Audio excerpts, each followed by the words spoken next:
Hello, juniors. It's Mrs. Carrera and Miss Naughton, and we are two of the high school counselors here at Lake Braddock. And right now you're watching us in your advisory class. We are presenting a very big unit. You guys are going to be seniors next year. So we are going to talk about some important items today. Most importantly, your post-secondary options and planning. So we all know that we're all not cookie cutters of one another. So you guys are going to choose different things to do after high school. So we want to help you get there wherever you want to go. And we all know that there's different options out there, whether it be going straight to a four-year college, going to a two-year college, taking a gap year, going to a two-year college and then transferring to a four-year college, military academies, active military, getting a job, apprenticeships and internships. So there's all kinds of things that you guys can do. So we're going to go ahead and get started. After this unit, after you guys are finished watching this presentation, there's going to be counselors that will be coming into, one counselor that will be coming into your advisory classroom to help you process the information, answer any questions that you may have. And then you will be also be provided some, I don't want to call it homework, but we call it a scavenger hunt. Basically, whatever you choose to do, whether it be college or, for your school, to your school, or adult ed or military, we've got some items that you can get started on because next year you'll be busy. So we want to give you some time during advisory to get some of that stuff done now. So that's what we'll talk about at the end of this.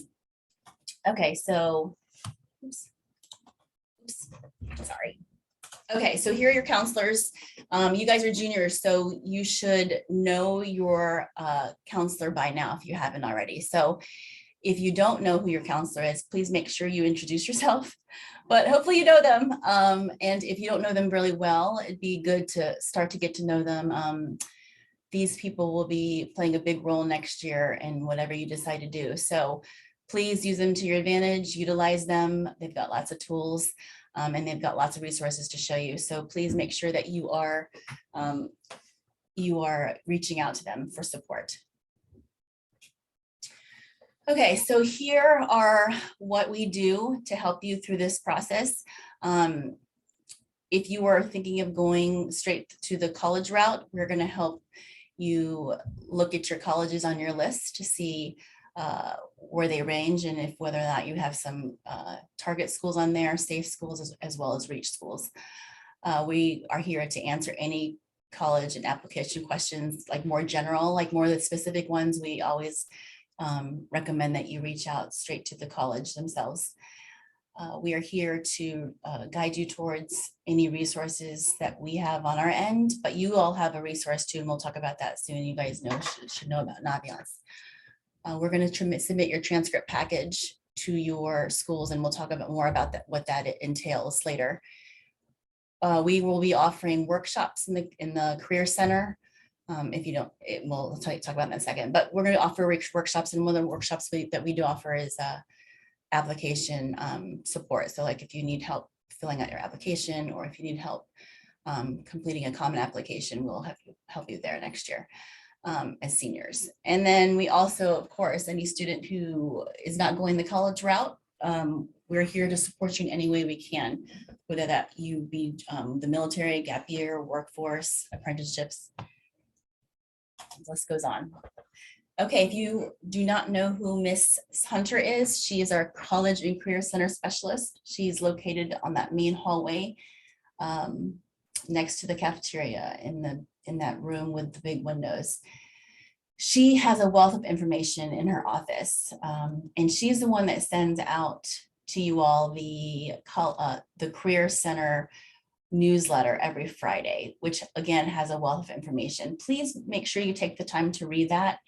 It does have a lot of information, and there are times when you're not going to want to act on it, but she also gives out opportunities that you may never have known about if you didn't check the newsletter. So please make sure you're checking that.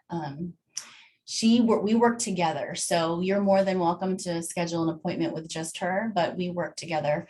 And so if she does meet with you, more likely than not, she's going to let us know about that. So again, please use us as well as Ms. Hunter to help you get to where you're going next year. Okay, so here's our agenda.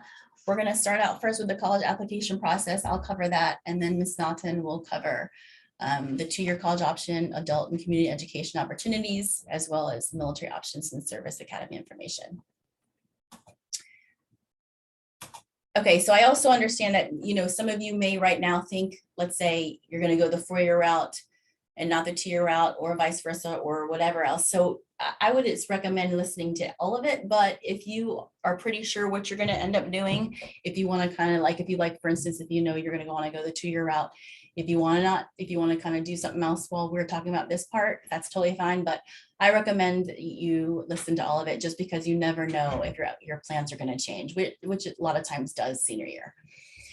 Okay, so first, before we going into the college application process, let's talk first about how COVID-19 has affected college admissions. So we have noticed an increase in the applications during this time, because a lot of schools have gone test optional, meaning they do not require the SAT or the ACT as part of the application process. So a lot of students are like, why not try to apply to these schools that no longer require me to send in my SAT and ACT scores? Because at one point, a lot of students were probably thinking, well, I'm not going to get into that school anyway, maybe because of my SAT or ACT score, so let me not even apply. But since a lot of schools have gone test optional now, they're like, what the heck, you never know, right? So that's why the application number has increased at many schools for that reason. Colleges know that you all were not able to do your extracurriculars during COVID because we were all quarantined. So they take that into account and understand that you have not been able to do as many extracurricular opportunities than you were able to before COVID hit. In the common application, which we'll talk about soon what that is, they ask students to talk about how COVID has impacted them personally, because we all know that COVID hit certain families much harder than others. So they do want to know if that has made a major impact on your family in any way, or even on your academics. So that common application has that as an option to put in their essay. And then what we did on our end as a county is we updated our school profile to let schools know how we reacted to the COVID impact. So basically, like, for instance, when you guys were freshmen, we were let out March 2020. So at the end of that school year, you all had the opportunity to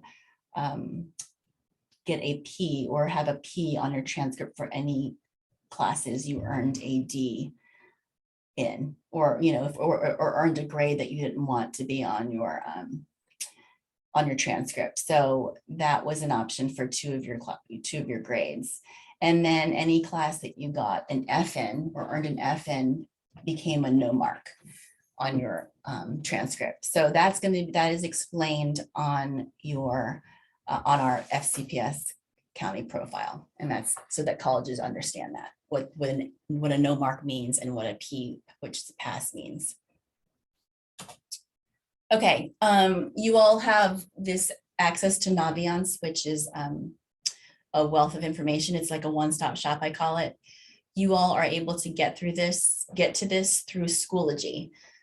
Every student has an account and it is free. So please make sure you're using this to help you with your college planning, whether it be, and not just college, but also they have job opportunities will be on here. Apprenticeships, internships, scholarship information. You're able to see what's on your transcript.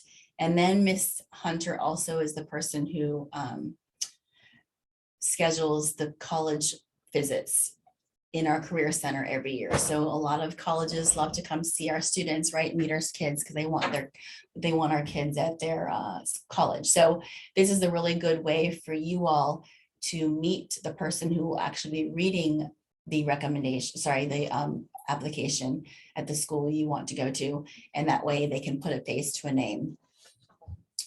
But yes, Naviance is awesome, so please use it.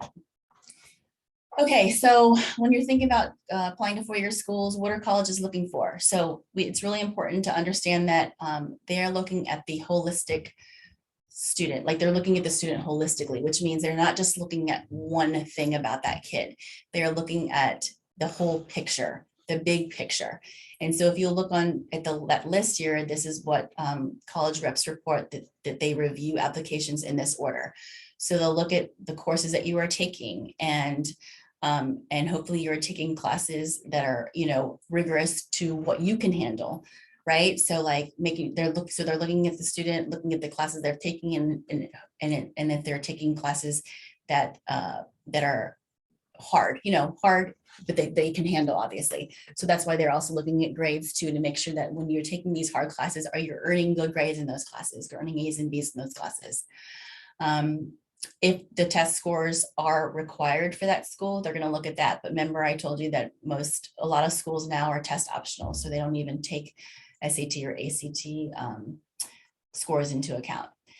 Notice that essays are above recommendations, and we'll talk about recommendations soon, but essays are huge. Like this is what, if the first three things on that list, course selection and rigor, grades, and test scores, are the same between two students, right? Because two students could look exactly the same. What's going to set them apart is the essay, is that student's essay, and that is huge. So that's why we always tell students to start working on your college essay junior year or during the summer, and not wait till you're applying senior year to do your essays, because you definitely want to take some time to put some thought into your essay. Recommendations, and we'll talk about recommendations soon, but the colleges take recommendations to account if they are required. And then obviously honors and awards, all your extracurriculars. And here's the thing, notice it's extracurriculars and leadership. So colleges will look more for the quality of your extracurriculars as opposed to quantity. So they don't want to see you join 10 clubs and not have any real impact on those clubs, right? They'd rather have you join a few extracurricular activities and then have some leadership roles in those activities, whether it be you're the captain of your sports team, or you're the president of the club, or you helped start a club, whatever it may be. So not the quantity of your extracurriculars, but the quality of what you're putting into it, the impact that you have.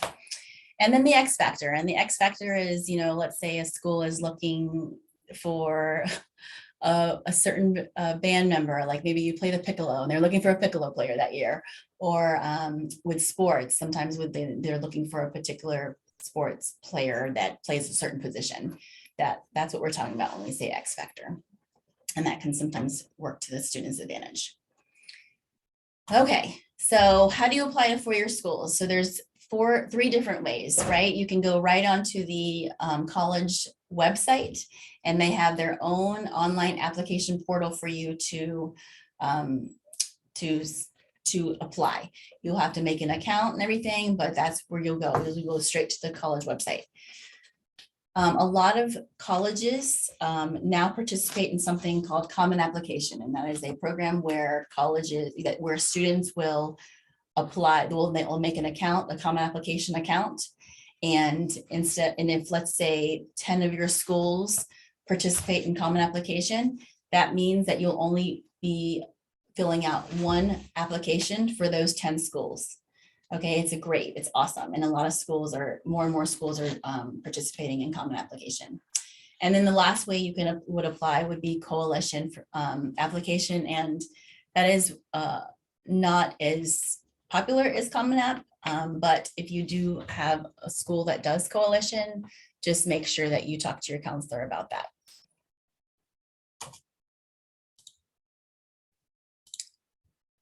Okay, so Common Application. So a lot of, I have students that all of their schools do Common Application, so they only have to do one account. So basically today, what you can do is you can go ahead and get started on your Common Application account. And so when you do this and you start this application, you'll need to make sure that you invite your counselor as one of the recommenders to your account, because this is the way that we're going to know you're applying to these schools. And this is the way that we are going to be able to submit your transcript package to these schools. When you invite us as a recommender to your Common App account, you need to make sure that you're using the correct email address. Please do not use our fcpsschools.net email address. Please make sure that you are using our fcps.edu account. If you don't know what that is, please make sure you tell your counselor and they can give you their email address. If you try and give another email address to Common App, we will not get that invite, and therefore we will never know that you're trying to apply to this particular school, and we will not be able to submit your transcript package. So that's why it's very important to make sure you use our fcps.edu address. And then what will happen is once we get that email, we will be notified that you've invited us, and then we will know that you are applying to schools through Common Application, and that's how we will get your transcript package to those schools. Okay, let me just make sure I didn't. Okay, all right, so when do you apply? So there's different deadlines.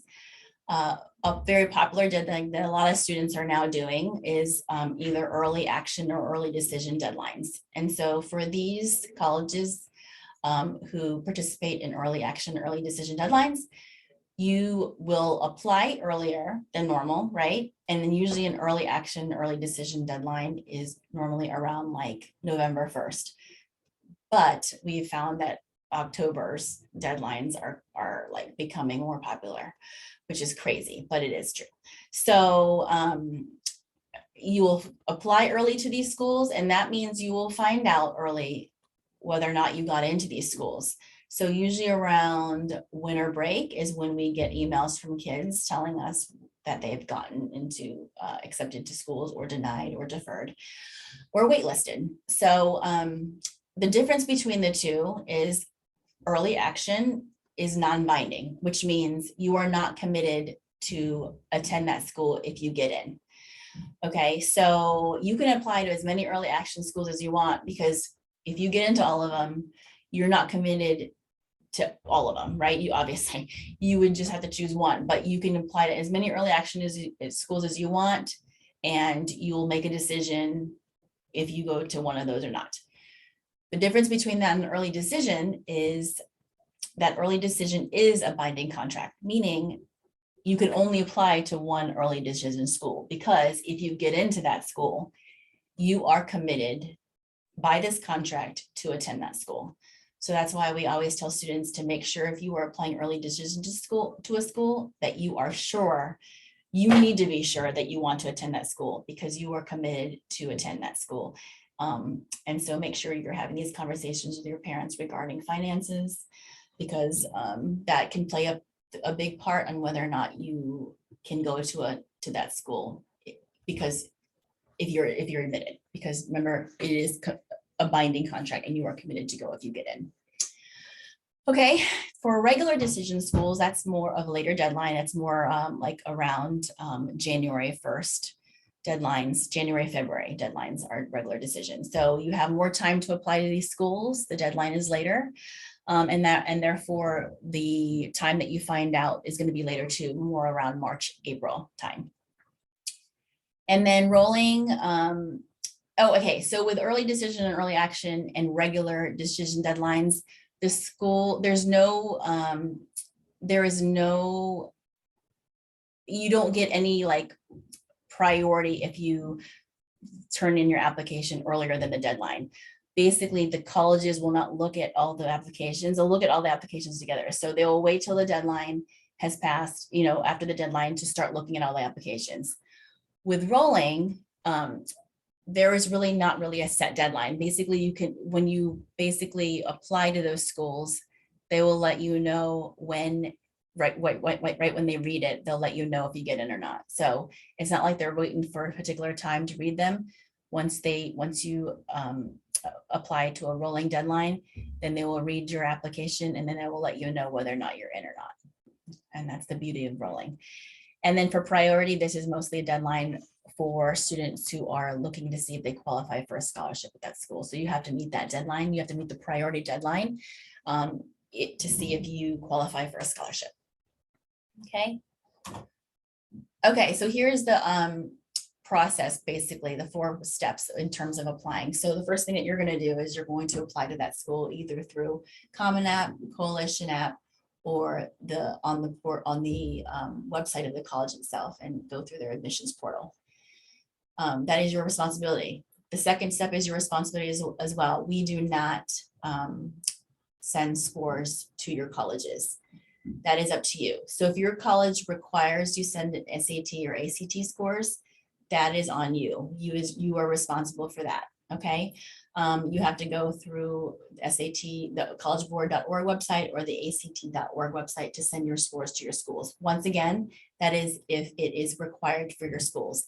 If it is optional, you can opt to send them or not to send them. So that is up to you, and it's up to you to look on your websites to see whether or not your schools require them or if they are optional. For the teacher or college recommendation, that is, well, you will first need to make sure that you request them from your teacher and or counselor, and then that it will be then on us to submit those to your colleges. Again, it's only if it's required, and we'll talk about recommendations in a second.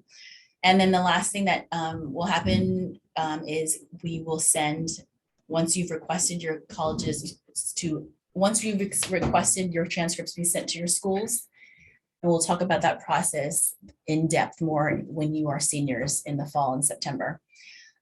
Then we will be responsible for sending those transcripts to your schools. And once again, it's your responsibility to let us know, but then it's going to be then on us to then send those transcripts out to your schools. Okay, so what is a transcript package? Okay, so when you request a transcript package to be sent to your schools that you're applying to, we will be including in this transcript a transcript. And on this transcript, all you are going to, it's going to have all of the classes you took in your high school career, the final mark that you earned in those classes, and then any 7th or 8th grade classes that you took that were high school credit and that you did not get expunged. So you might have some math or world languages that you took in 7th or 8th grade that you didn't get expunged. Those will be on your transcript. Okay. So then 9th grade grades, final mark grades, 10th grade final mark grades, 11th grade final mark grades. All right. And then your 12th grade courses that you're taking next year. All right. As well as the cumulative GPA. That will be on your transcript. What you'll also find on transcripts is your attendance. So your how many absences you've had each year will be on that transcript as well. A secondary school report form will be it will be included in this transcript package. And what basically this is, it's like a mini recommendation. Basically, your counselor will be giving information, kind of like a rating scale of how you are in terms of like your character, your academic growth, your extracurriculars, your leadership qualities, things of that nature. That will be the secondary school report. It also has, and the school and FCPS profile will also be included. This will have like the demographics of our school, how many APs we offer, what is the average SAT, ACT that our kids make, how many of our kids are going to be going to four-year schools and how many kids will be going to two-year schools percentage wise, that kind of stuff. That's our grading scale. All these things are on the profile. And then of course the counselor recommendation, if it is required and you request it to your counselor in a reasonable time frame. Okay, so once again, with the SAT and ACT scores, it is your responsibility to look on the school websites to find out if they are optional or if they're required. A lot of the schools, again, during COVID, went the test optional route since it was very difficult, nearly impossible to test at that time because we're all in quarantine. So a lot of colleges have decided to keep going with this test optional route. And so again, make sure you're researching colleges to find out whether or not they need it. And then if they are test optional, just remember that your the SAT and ACT scores are not factored into the admission decisions. Okay, so letters of recommendation. This is something that you really need to think about. So when you're thinking about requesting a letters of recommendation to your colleges, you need to make sure you go on to all the schools that you're thinking of applying to and find out what they require in terms of letter recommendations. Because I'll tell you what, there are some schools that require no letters at all. And if they were to get a letter, it goes right into the trash. They don't even want them. I'll give you an example. Virginia Tech is the college that I'm thinking about. So they don't require recommendations at all. So, and it's not one of those situations where you're like, well, I'm going to go ahead and send one anyway. They may read it. I mean, they don't. That's why they don't recommend them. That's why they don't require them. So make sure that you are looking at these things. Do they even want it? Does the college want a letter of recommendation?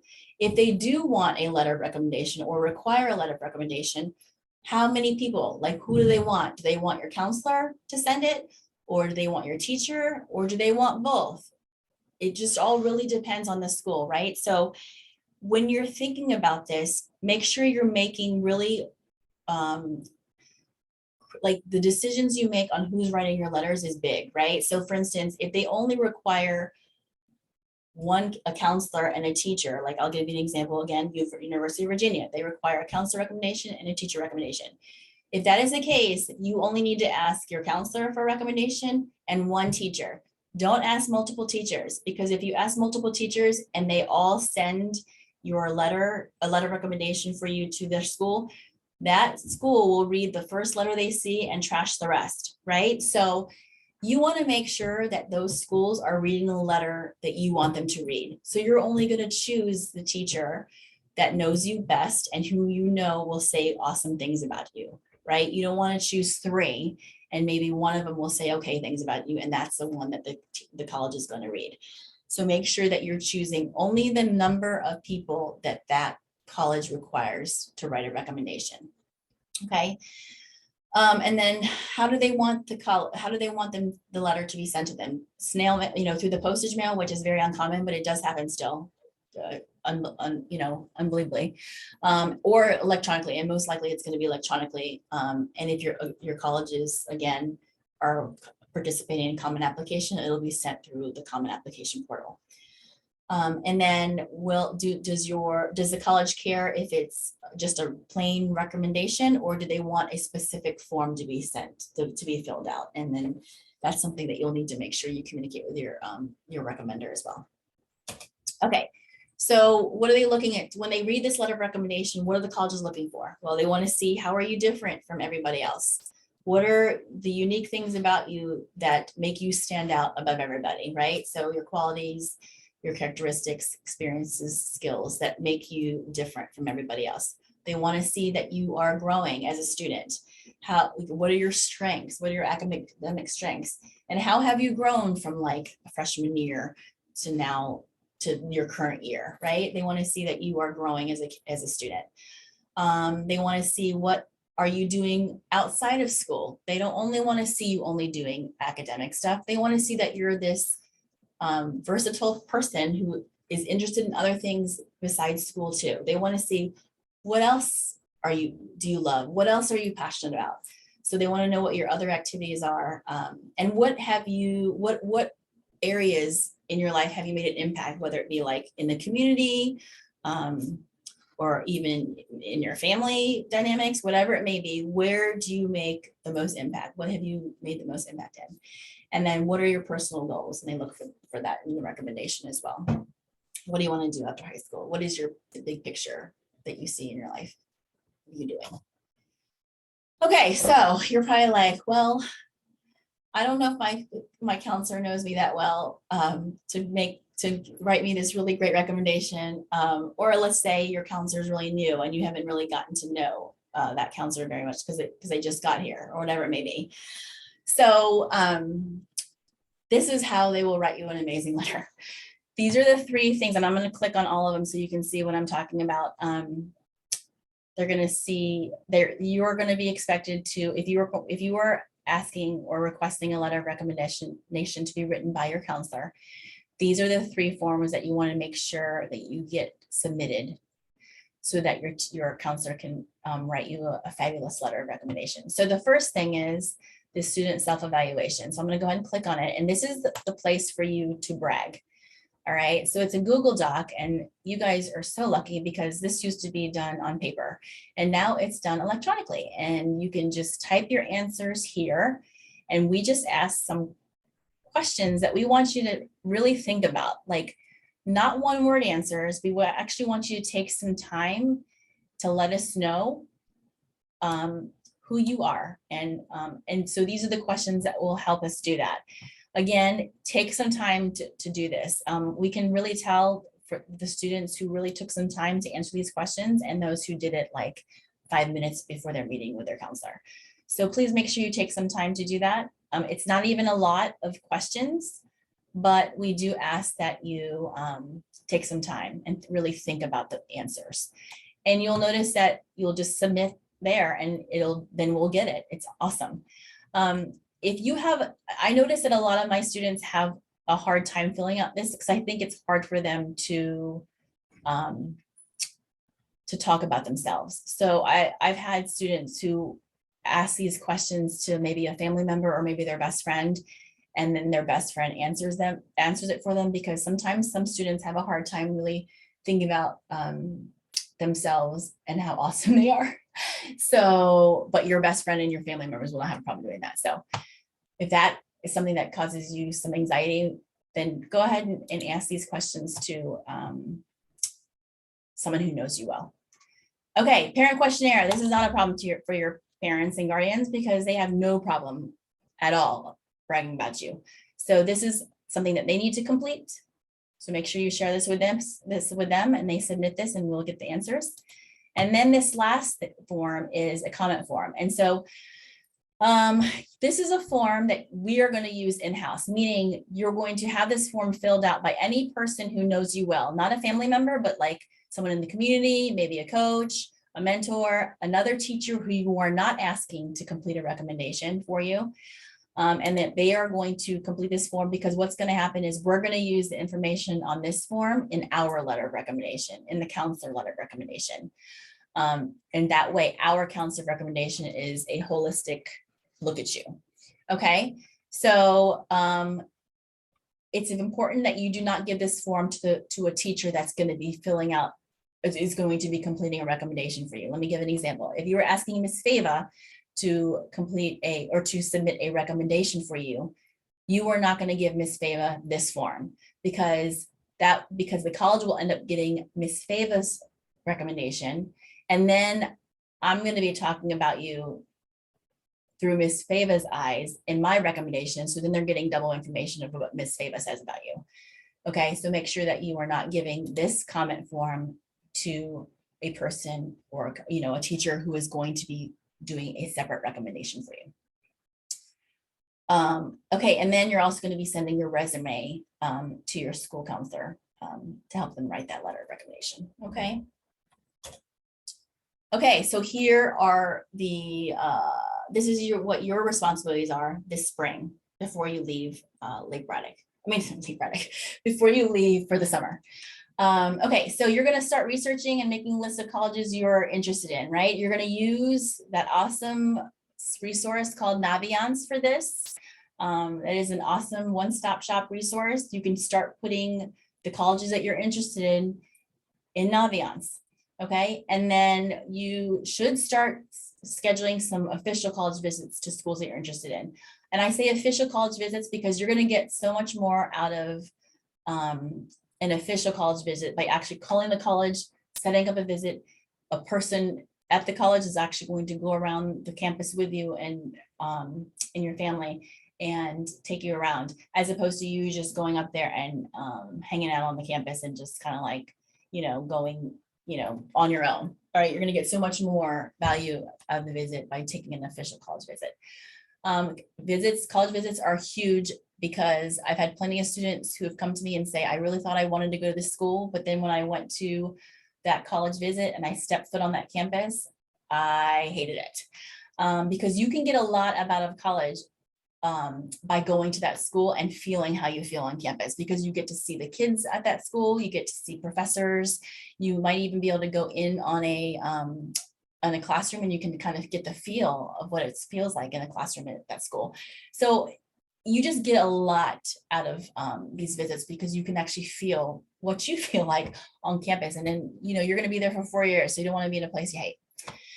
Okay, and then you're going to update your resume this spring. You're going to make an account if you haven't already, but you should, for on collegeboard.org and act.org if you are going to have to take the SAT and or ACT. And colleges take both students, so please make sure that you are, I would try both, and then if you want to take it again, you can go with the one that you got the higher score on. But colleges do not care which one you send in, it doesn't matter. So SAT or the ACT if it's required and not test optional.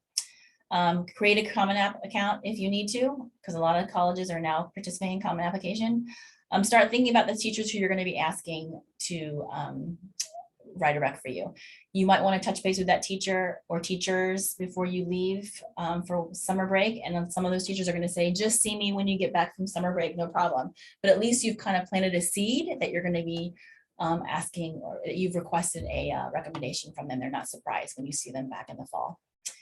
And once again, make sure that you're actually making a formal request to your teachers or whoever you're going to be asking a recommendation from. Okay. All right, so now I'm going to hand it off to Ms. Naughton. Thank you, Ms. Carrera. Also, if you could make me a joint host, that will allow me to, I believe, move. Actually, you might be the person who has to move the presentation forward as we go. Okay, that's totally fine. I just don't even know. So just to let you know, folks, there are some people who are heading toward a four-year college, but there are many other options on the table for post-secondary. And very positive options. So we're going to first look at the community college option, which is typically a 2-year program. And one of the ones that's most local and most known is NOVA, Northern Virginia Community College. So 24% of local high school graduates are heading over to NOVA. Why are people doing this? There are a lot of reasons why people are heading over to NOVA prior to going to a 4-year. One of them, as you can see below, is the expense and the cost. So when you're heading over to NOVA, if you're getting your main kind of general credits out of the way during those first 2 years and then transferring to a 4-year college, you can actually save a great deal of money. And a lot of times when people are trying to come out of college with less debt, or when they are paying for college on their own, or trying to look for ways to still effectively get a college education, but to reduce their costs, community college is a great opportunity.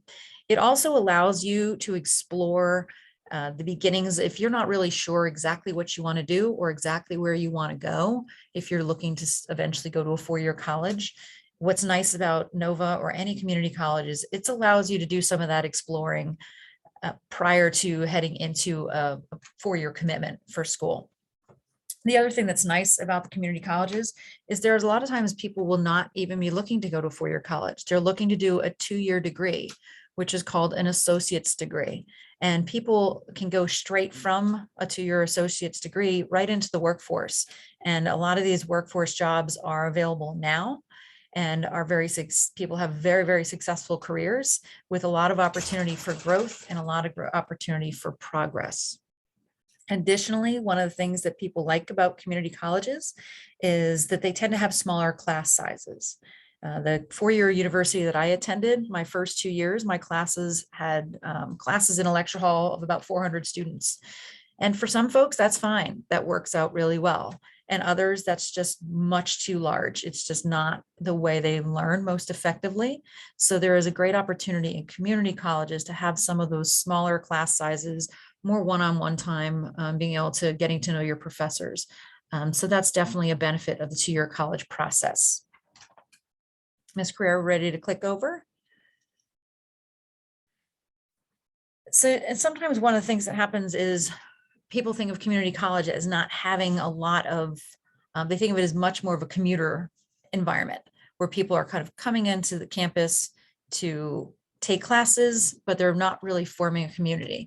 That has changed a great deal in the last several years. And the community colleges are working hard to change that reputation of just being a commuter school where people come for classes and then head right back off campus. So if you take a look at this screen, there are all kinds of things that are happening at community colleges that actually create a sense of the college environment, making other connections with your peers who are there, that are not simply attending a class and then heading back out. There's a lot of programs at Nova. One of the things that I think is really cool, I love the idea of what's called the mystery bus. If you see that program, it's under the programs in the middle of the screen, the mystery bus. So this is a field trip activity where students are told, you can sign up and register when you're a Nova student. You are told what to bring with you on that day, but you don't know where you're going. So it's a mystery bus activity where you could be going on a hike. You could be going down to museums in DC. You could be going to some activity park. It depends on what they're doing, but it's a mystery bus. So they're really trying to engage students in a different environment and make connections, not just the academic piece in regards to community colleges. Nova also has an honors program. And if you take a look here, the honors opportunities is allowing for students to continue if they were in an honors track or doing well in high school, or if they hadn't done great in high school, but they were starting to move in that trajectory in regards to really trying to achieve and do well. And they were kind of hitting their stride, because we have a lot of students like that who coming into high school may have been a bit of a challenge. It may not have been their strongest year or two at the beginning of high school. And then they start moving into junior year and senior year, and they really hit their stride. They really start maturing and wanting to, valuing their education and wanting to progress further in their post-secondary education. And Nova is also trying to, no pun intended, honor that with their honors program. And so the honors program allows students to say, if I'm at Nova and then I do want to transfer to four-year schools can also see that you are on the honors track at Nova, which just gives you an additional bump when their eyes when you're looking to transfer over into a four-year program. So it's a great opportunity to challenge yourself at Nova as well. There's also a lot of helpful resources to get started at Nova. We have had a Nova workshop here just last week. We had a representative come over and students were actually able to sit down. Many of you may have already done this, where they actually completed their Nova application. Some of our seniors, actually, you would not have done this yet as juniors, but our seniors this year had a Nova representative come over and they completed their application already. They also have a lot of resources at Nova, whether it be online or in person, for students to get support, not only on applying for Nova, but also figuring out what do they want to do when they're at Nova? What are their program opportunities? What classes would they need to take in order to complete a program? And that's one of the things that Nova has really, they are striving to have students feel very strongly at their school that there is a possibility of getting your degree, your associate's degree from them. It doesn't always have to be a track to a four-year school. It can simply be you are working hard to get an associate's degree and to take that out into a career and a viable career that could take you on throughout your life. So there's a lot of resources they offer. They also offer opportunities for students who have an IEP or special education students, as do most colleges. Actually, all colleges are required to have supports and support offices for students with disabilities. And there's a lot of those opportunities as well at Nova. And there's also supports in regards to financial situations. So figuring out, how do I pay for school? What resources do you have to help me pay for school, to help me gain scholarships? So there's a wealth of opportunity to do very well at Nova and to come out without feeling like you are under a weight of a huge debt. So it's a really, really great thing to do. So what can you study at Nova? As we talked about, you could look at transferring into a four-year program. You can also be looking to go straight into the workforce. So there's degrees designed to prepare you for an associate's degree. an Associate of Arts, Associates of Science, or an Associates of Fine Arts degree. That is a degree in and of itself. It doesn't have to, you don't have to go anywhere else for that degree to be completed. So you could take that degree and then you could also transfer over to a four-year school where those credits are then accepted and can be moved over into another college. They also have degrees that are specifically designed to go straight into the workforce. So the thought would be, I am working, this is what I want to do. I want to work on a degree, and then I want to go straight into my career. So they really try and tailor whatever you want to do. They're trying to tailor it for you at Nova so that you can get started on that right away. There's also what's called the Guaranteed Admissions Agreement. And if you look at the list of schools that are on the screen right now, all of these universities and colleges have guaranteed admissions agreements with Nova. What does that mean?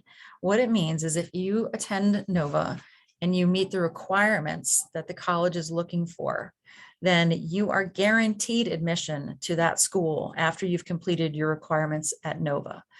So for example, if you've decided you want to go to George Mason, but you really want to do Nova first and then transfer over to George Mason. When you get to Nova and you're working on your classes, you will work in it with an advisor at Nova, and you'll also be in connection with people at George Mason, and they will let you know, this is what we require for the classes you're going to take, and this is what we require for your grade point average to be. So what your grades need to look like in these courses to be guaranteed admissions to our university. So the nice thing about that is if you have a goal and you know you're heading that direction, to know exactly what you have to do at Nova to get there is really, it helps people focus. It helps people stay on a trajectory and on the right path so that they can get to where they want to be in the right amount of time, knowing exactly what they have to do at Nova in order to get to one of these universities as they progress. Okay. There's other opportunities besides four-year colleges, besides community college. And one of the best opportunities we have around here is the adult and community education piece. Some people also refer to this as ACE, adult and community education. Adult and community education works primarily at working on a variety of courses and certificate programs and training people to go straight into a career. And what's nice about that is, again, you all have been through, so with kindergarten included, by the time you're done with high school, you've been to 13 years of school.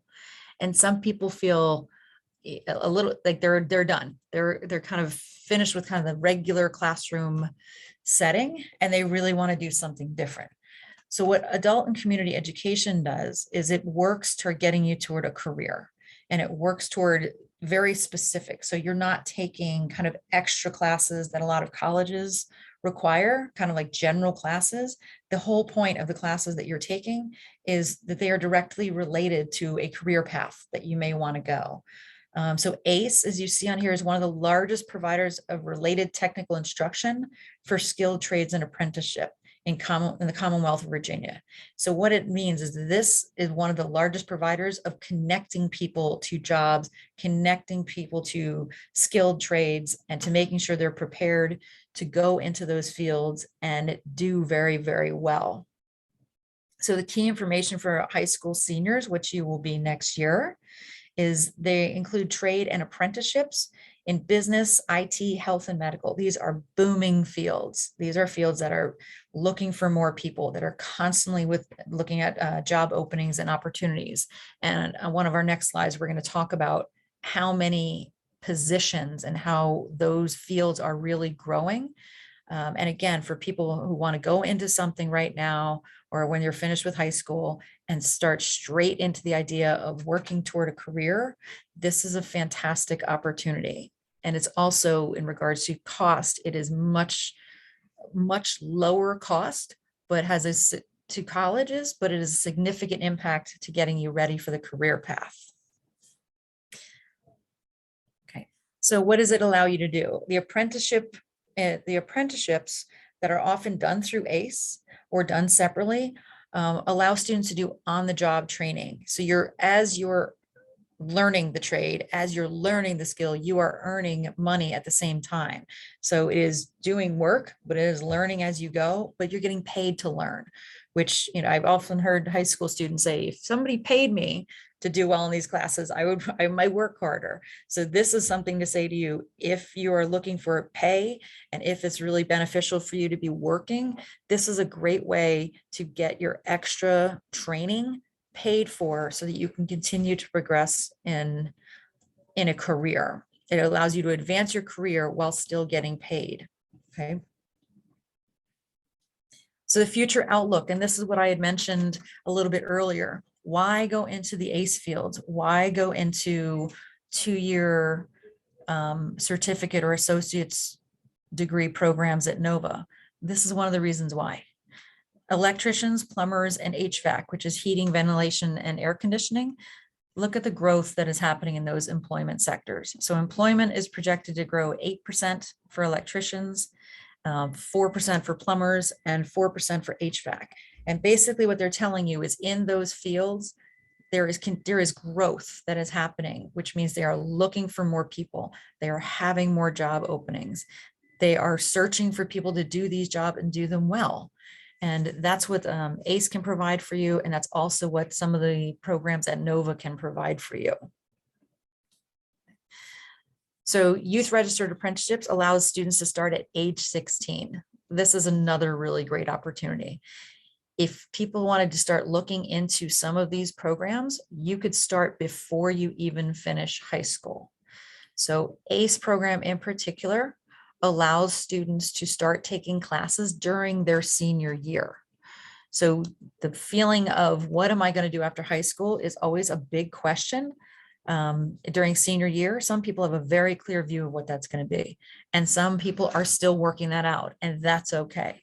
But what this allows you to do is if you start having an idea of what you want to do, it allows you to start working on it before high school is even done. So there isn't that downtime where you feel a little bit lost, a little bit of a struggle of not really being sure where you're going next. This allows you to kind of seamlessly start rolling into the next part of your journey. Semester classes are offered in the fall and in the spring. So spring of your senior year, you could be finishing up your classes at Lake Braddock, and you could be working and doing some of your apprenticeship hours or ACE classes in the evening. Classes meet twice a week for 3 hours in the evening. Some of it's virtual, some of it's face-to-face. So you've got that hybrid format. And it's a nice thing, especially if you have next year, if you have an adjusted schedule or any kind of reduced schedule and you have time to be able to do things, this is a great way to go ahead and get started on what you want to do. Okay. So these are some of the resources for starting your apprenticeship. You can take a picture of that screen if you like, but we're also going to be posting this presentation for you so that you will have those links directly accessible.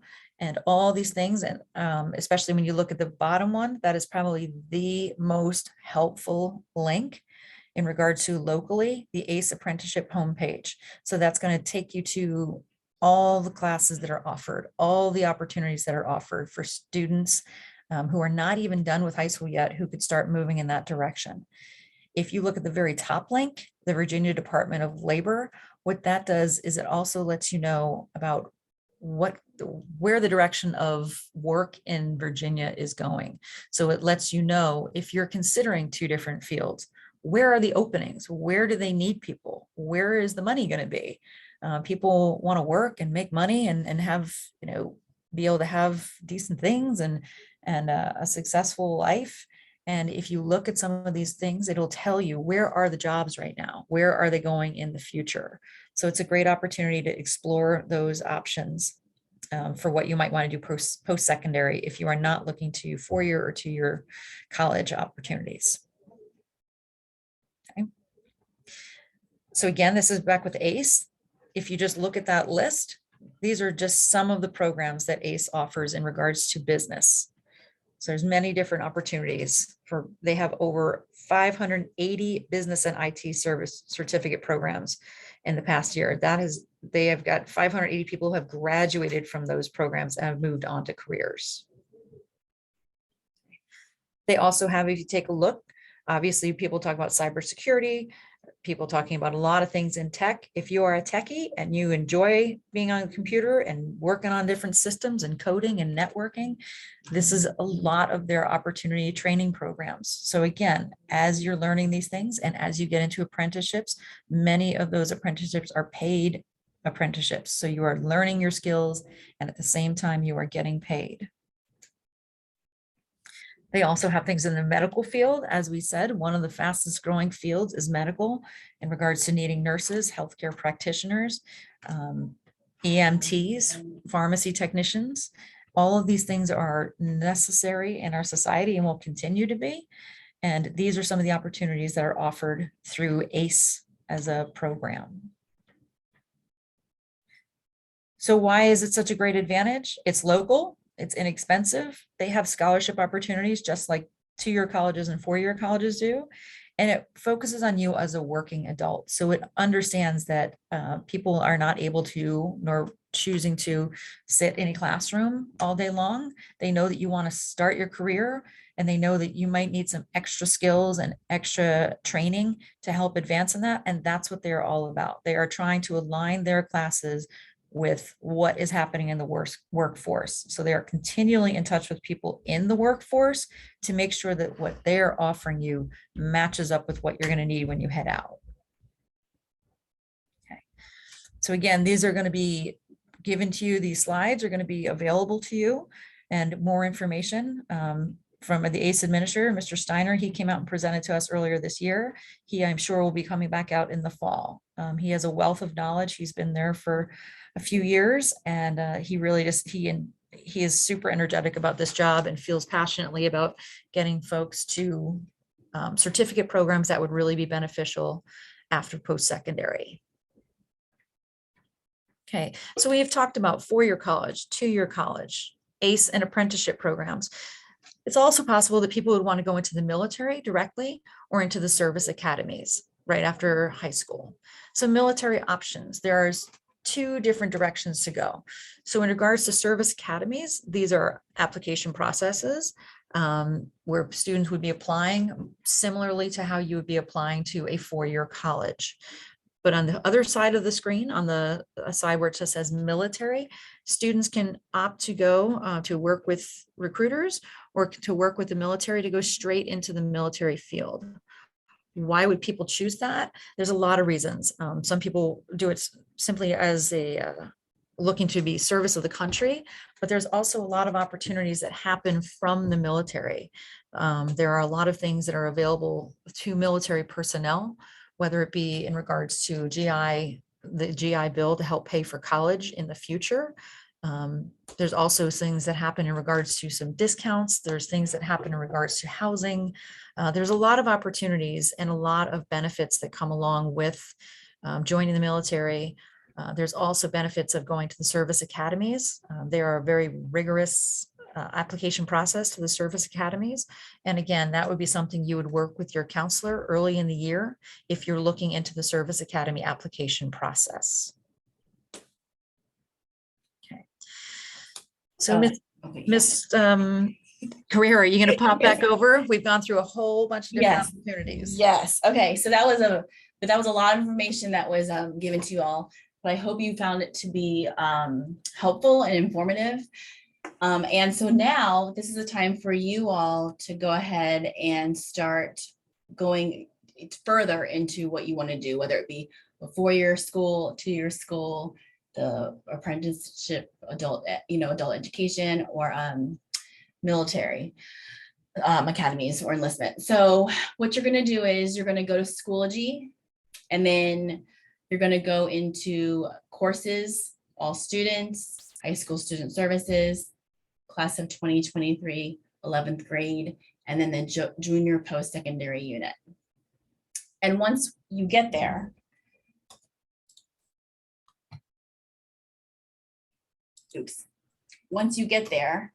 you're going to see these things right here. And this is, we call them a fun name, scavenger hunt instead of homework. But basically, I'm going to click on these so you know what you're going to do. What you're going to do is, if you're thinking of going the 4-year college route, right? We want you to go ahead and get started on doing some things, and you have the time now to do that in advisory. So I'm going to go ahead and click on this one, just as an example, and it's going to ask you to make a copy. So you're going to make a copy, and then you're going to be able to work on this copy and put notes down. We gave you some tasks that you need to start doing now so that you can kind of get ahead of the game and you're not stressing out senior year. Okay, so yeah, and you know, we put the links on here for, like, for instance, if you want to go ahead and get started on student evaluation, the links are here. So you can go ahead and start doing that. If you want to go ahead and start your common application account, you can go ahead and go there to, like, so this is for those of you who are thinking of doing the 4-year route. For the 2-year scavenger hunt, make a copy, and you'll notice we've given you tasks for this. Right? Just some things to start thinking about, right? And then once again, the last one, same thing, make a copy, and then all the links are accessible here to you. And once again, you're able to write notes down as you get as you go forth. Okay, so what we're going to do, the reason for this this presentation was to see the big picture of things. We're going to go ahead next year when you guys are seniors. We're going to have another meeting, a 12th grade unit, and we're going to go into more details of things then. But this was more of the big picture. Okay, so right now you all are free to do your scavenger hunts, whichever one you decide to choose. And we are going to be posting this. Again, it's in Schoology, so you have access to this presentation, and you have access to all of these scavenger hunts in there. And we're also going to be sending them out via email as well, so that your parents are able to see what we covered with you. Okay, thank you so much all. Happy hunting, and please feel free to reach out to your counselor in high school student services with any support they can provide for you. Thank you. Thank you.